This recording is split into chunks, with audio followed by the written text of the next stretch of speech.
Hi friends! This week I'm back at it again with the foam clay. You didn't think I'd forget about it, did you? How could I forget when I have all of this staring at me? This time I'm going to try to make some little figurines. I know this would be better done with regular air dry clay or polymer clay, but I have tons of foam clay to use up and I just want to see what all it can do. The first thing I'm going to get out is a bunch of wire. I'm going to be making some slightly bigger items with more parts, so I just want to add a little bit more stability when connecting the pieces. I have no idea what thickness or stiffness I need, so I'm just going to try this and see how it goes.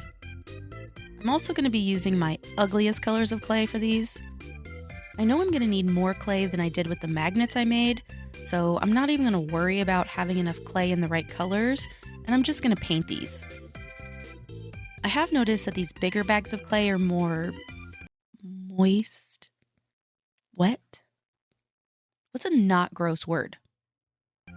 These bigger bags are less dried out than the smaller bags.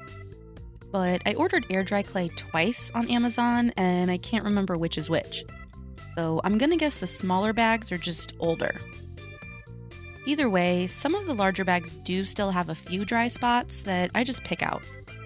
Let's actually make something. The first thing I want to make is a balloon animal. I'm using this picture as a reference. I started by rolling out a ball and then elongating it into a sort of pickle shape. This clay is a little easier to smooth since it's so light and foamy, but with a shape this big, I can still see my finger dents. So I decided to make it just a little bit smaller. I'm just estimating the size and placement off of this reference, but the head and face region is looking long. After I used a little bit of wire to connect the pieces, I'm trying to make a little nipple on the end of the face. You know how balloons have that little pokey area on the ends? Yeah, let's just move on. I ran out of red clay, so changing colors, I'm working on the ears and legs. I know balloon animals are twisted, so the ends of these would be attached to each other, but I can't really compute how to sculpt that.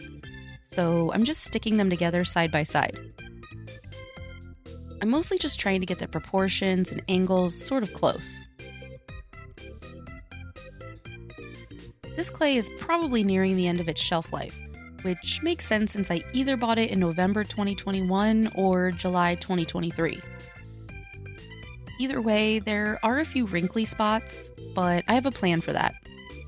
I really focused on making the legs even sizes so that he would stand up. And then we have this mess of a tail. At first, I tried to make an oval shape with a slightly skinnier part, but I couldn't get the change in size as drastic as needed. It looked ridiculous. So I ended up making a cucumber and a little noodle, and adding wire to the noodle to attach it and keep it erect. Although now it kind of looks like a pepper. Overall, the whole balloon dog looks kind of weird to me, but I don't know how to make it any better.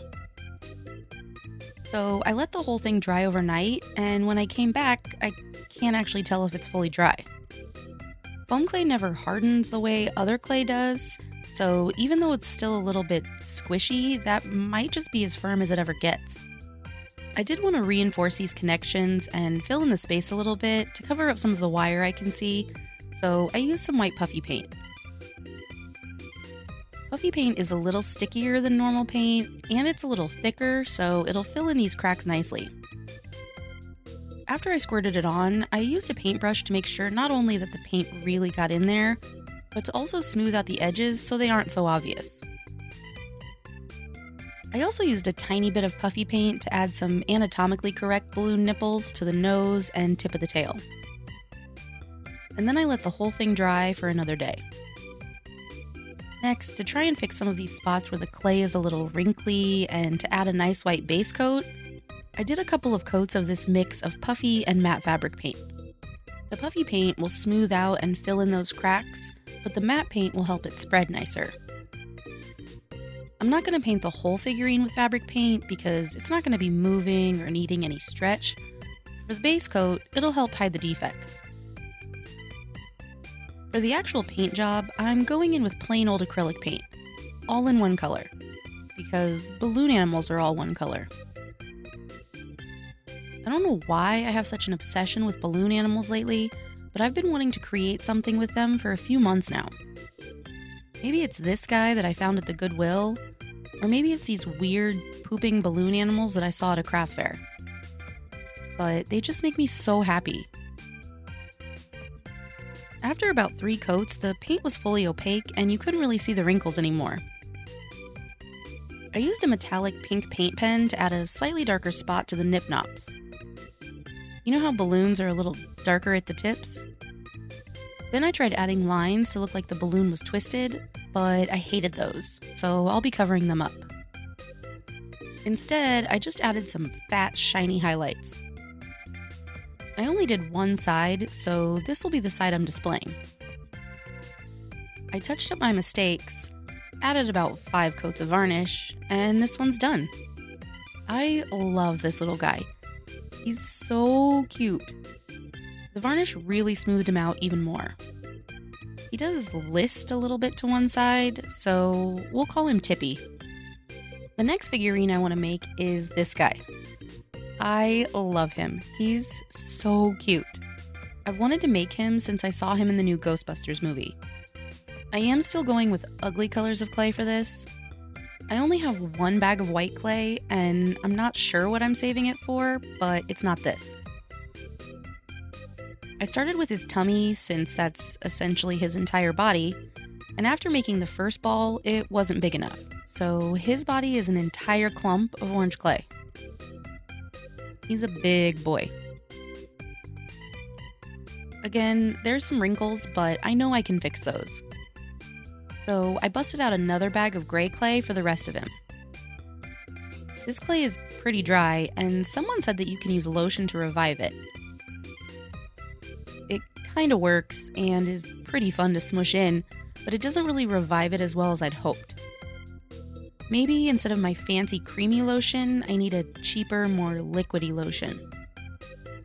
For his legs, I rolled out a couple of even chunks that were a little narrower at the bottom, and then pushed up on them a little bit to make feet. He's got some juicy thighs on him. I used wire to secure them to his body, and no matter how much I played with him, I couldn't get him to stand up. But honestly, I'm not as concerned with him being functional so much as cute. So instead I just smoothed out his thigh crease a little bit. For his arms, I did pretty much the same as his legs, making them nice and chunky. But he does have a little arm roll in the picture, so I tried to carve that in. I didn't want to make 2 separate pieces for his arms and risk it falling apart. He just needs like a cute little baby roll. This time I put the wire all the way through the arm because I wanted a way to add his hands on in a little bit. I smoothed out his shoulder area and then made a head. His head is sort of like a rounded cube shape. Again, I put wire all the way through this because he also has a hat to add on top of his head. Right now, he looks like a weird panda.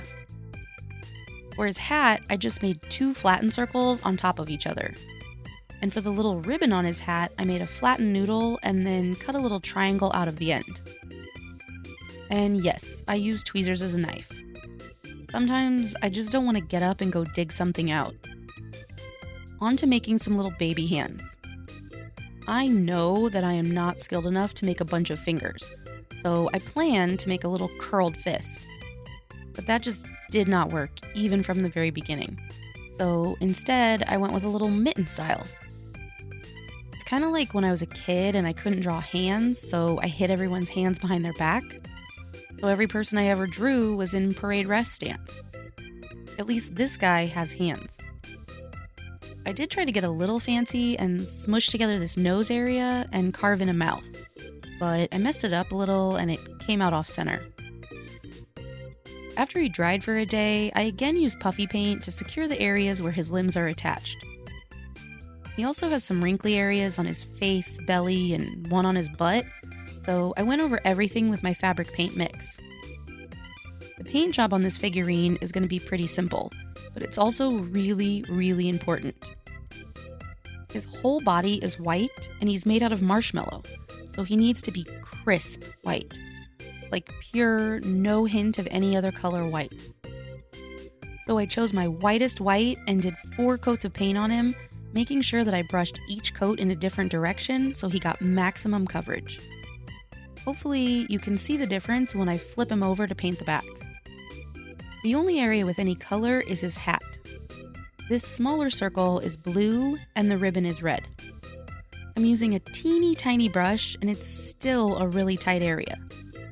I'm going so slow and trying to be so careful because touching up white over color stinks. And I still made mistakes and had to go in with an even tinier brush to clean them up. I try to use a little bit of water on the brush to wipe away the paint immediately while it's still wet. It doesn't always get it all, but it does make touch-ups much easier. I did end up having to switch to the smallest brush I could find to get into these tiny areas. I made even more mistakes on the ribbon, but all in all, it came out okay. The last thing I had to do was add his face. I did sketch this off camera because I was so worried about getting it right and I knew I would forget to get it in frame.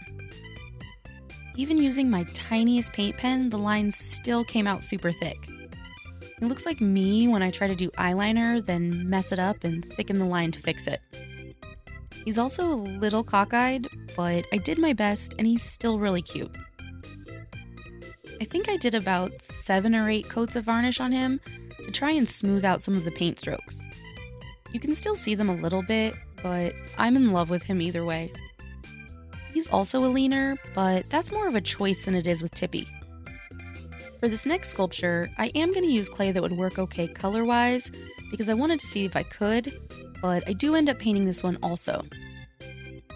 I'm starting with a ball again, my favorite clay shape, and I really focused on making this nice and round with no wrinkles. Then I made another ball, but flattened it out into a circle. I kept pushing and smushing areas to make it into a loose sort of curvy shape. Because this first ball is going to be ice cream, and this curvy shape is a puddle of melted ice cream. Yes, this is the saddest thing in the world, dropped ice cream. I used some brown clay to make a cone shape, and I kept pressing it down onto the table to flatten the top of it. After attaching that to the ice cream ball, I used this pink clay that I set aside to make that sort of floofy area of the ice cream and hide the place where they connect. I rolled out a tube and then wrapped it around the ice cream.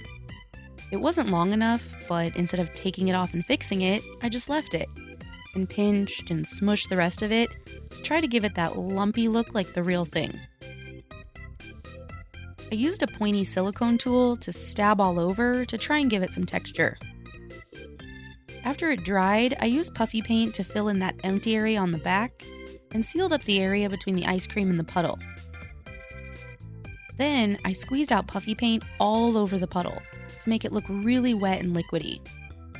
I figured I would just paint this pink to match the ice cream. But while it was drying, I decided that since the balloon animal was pink and I was going to have to paint the puddle anyway, that I would change the color of the ice cream. And I didn't really like the color of the cone, so I might as well change that too. So after it dried overnight, I went in with my fabric paint mix base coat. After the first coat dried, I was going into a second coat, off camera, and I encountered a problem. So I guess this is too smooth? I am not going to sand this down. I'm not that committed to a fabric paint base coat on this one. This didn't happen on any of the other ones, so I'm not sure what the difference is with this one.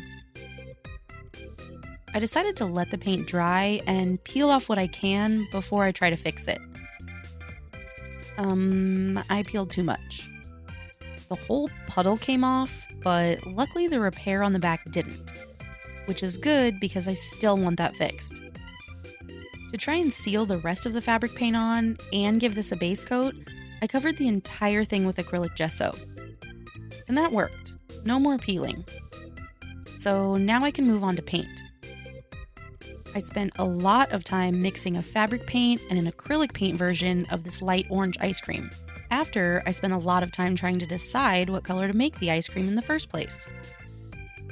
I still didn't get the match quite right, so after a full coat on the ice cream, which made a little more room in the paint jar, I changed it again. I painted the cone a light brown, and then it was time to add the details. I started with the waffle cone lines using a paint marker, and these were a disaster. They're not parallel at all, so when they eventually wrap around the cone, they intersect at weird angles. Then they started getting fatter and fatter, and yet I kept going. I don't know why I was thinking I could save it. No. Just stop. What is happening right there? So I covered all of that up to start over. And I came up with a cheat. I made a little break in the cone. You know how waffle cones are like wrapped around in the cone shape? So this is the edge of the waffle. Now the lines can just end rather than trying to meet up in the back. After I got all of the lines drawn and they don't look completely nuts, I went back and fattened and evened them up. And I made that edge a little more uneven and thicker in spots. I used a couple of colors of orange paint pens to stipple some texture dots on the edge of the ice cream. What is this part of ice cream anatomy called? Then I touched up the parts of the cone where my first attempt at lines were ghosting through. I used my custom mix fabric paint, which is all puffy paints mixed together, to thicken up this puddle and make it look nice and creamy. I went up a little bit onto the ice cream ball so that it would look like it's melting down into the puddle. Then I made my first foray into fake sprinkles. Yes, I specifically placed each and every one. I used little dots of glue to add sprinkles up onto the rest of the ice cream too. And then varnished the whole thing. And here it is. The puddle is a little lifted in areas because it wasn't really heavy enough to dry flat, but I don't really care. It's still cute and I really like how shiny it is. I had a little bit of brown clay left over from the ice cream cone, so I decided to make one last little creature. This is going to be a chameleon. And this shape may look familiar because I made a very similar one or two out of polymer clay. I rolled out a really long cone type of shape and then rolled the end up in a spiral. For the feet, I made 4 little balls. I considered forming legs, but chameleons have these little spindly legs, and after my attempt at making hands, I don't think I can make that. So little ball feet it is. And a head with a big old fin, which I attached with a little piece of wire. Since this was a smaller figure, I didn't secure anything with puffy paint, but I did still go in with a base coat of fabric paint. Since I film things out of order sometimes, this was before the fabric paint peeled off of the ice cream cone. So after that happened, even though I didn't notice any peeling on the chameleon, I did go over the fabric paint with a layer of acrylic gesso, just to be sure. For the paint, I'm going with green, obviously, all over the chameleon. But I had an idea to try to go slightly more realistic for his coloring. On actual chameleons, or at least my chameleon that I had, their color is actually like a ton of little spots that make up their stripes and stuff. So I had this idea to use tiny paint pens to make a million little dots to color the pattern on this chameleon. I was sort of limited to what colors I had in these super tiny markers, so I used black, yellow, and green. I could have mixed up paint and used a dotting tool, but I didn't want to. So I started with black stripes, then added yellow. Then I went over the whole thing with the green marker to make it more subtle and blend it out. I drew on eyes that I'm not sure I love, a nose, and a mouth. Then of course I varnished him, and he's done. He's not my favorite clay creation ever. He's not even my favorite chameleon I've made ever. He's still cute, but I just think I could have done a better job with the painting. So that's everything I created this week. I really enjoyed making these. And I'm still not sick of foam clay, so I'll definitely be revisiting it again. What do you think? Thanks so much for watching, and I'll see you next time.